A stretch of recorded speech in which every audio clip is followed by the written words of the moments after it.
आता वळूया आजच्या चर्चेच्या मुद्द्याकडे। मंडळी, या महाराष्ट्राला वसंतराव नाईक आणि सुधाकरराव नाईक असे दोन मुख्यमंत्री देणारा बंजारा समाज आज आपल्या अस्तित्वासाठी झगडतोय, संघर्ष करतोय, लाखोंच्या संख्येने रस्त्यावर उतरतोय। जो बंजारा समाज भारताच्या रंगीबेरंगी सांस्कृतिक ताण्याबाण्यातला एक अनोखा धागा आहे, ज्याने आपली अनोखी परंपरा आणि सांस्कृतिक ओळख जागतिकीकरणाच्या रेट्यात सुद्धा जपून ठेवली आहे। राजस्थानच्या वाळवंटातून निघालेला समाज देशभर विखुरला गेला। कधी काळी या देशात प्रवासी व्यापारी, योद्धा आणि सांस्कृतिक दूत अशी ओळख असलेला हा समाज पण ब्रिटिशांनी 1871च्या क्रिमिनल ट्राइब्स ऍक्टनं या माणसांच्या कपाळावरती गुन्हेगारीचा कलंक लावला।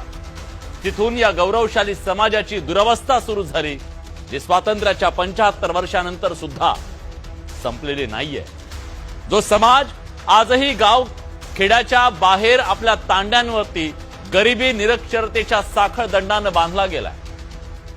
स्वतःच्या जमिनीचा तुकडा नाही, दुसऱ्याच्या उसाच्या फडात जनावरासारखं कष्ट करणाऱ्या समाजाच्या वाट्याला स्वातंत्र्याची फक्त इथं चिपाड आली।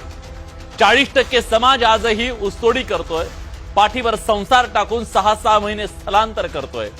उसाच्या पाचटात कसलं आलंय शिक्षण आणि कसलं आरोग्य।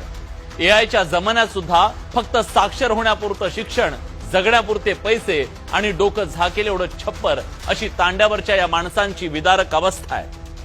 समाजाच्या मुख्य प्रवाहापासून, सरकारी योजनांपासून, विकासापासून हा समाज कोसो दूर आहे, वंचित आहे। लोकशाही जिसकी जितनी संख्या भारी उसकी उतनी हिस्सेदारी मागितली जाते, पण महाराष्ट्रात 1 कोटीहून अधिक लोकसंख्या असलेल्या या समाजाचा आज एक खासदार नाही।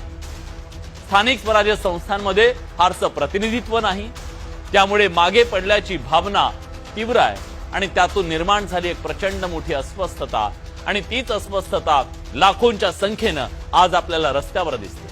बंजारा समाजाची एसटी अर्थात अनुसूचित जमातीच्या आरक्षणाची मागणी तीव्र झाली आहे आणि या मागणीचा मुख्य आधार हैदराबाद राज्याच्या गॅझेटियरवर आहे, ज्यात बंजारा समाजाला आदिवासी किंवा एसटी म्हणून वर्गीकृत केलं आणि याच गॅझेटियर स्वातंत्र्यपूर्व काळातला निजाम शासनाचा आहे आणि तोच मराठा आरक्षणाच्या संदर्भात लागू करण्यात आल्यानं बंजारा समाजानं सुद्धा याचा आधार घेतला। प्रश्न आहे, खरंच बंजारा समाजाची मागणी ऐतिहासिक, कायदेशीर आणि सामाजिक पातळीवर संवैधानिक आहे?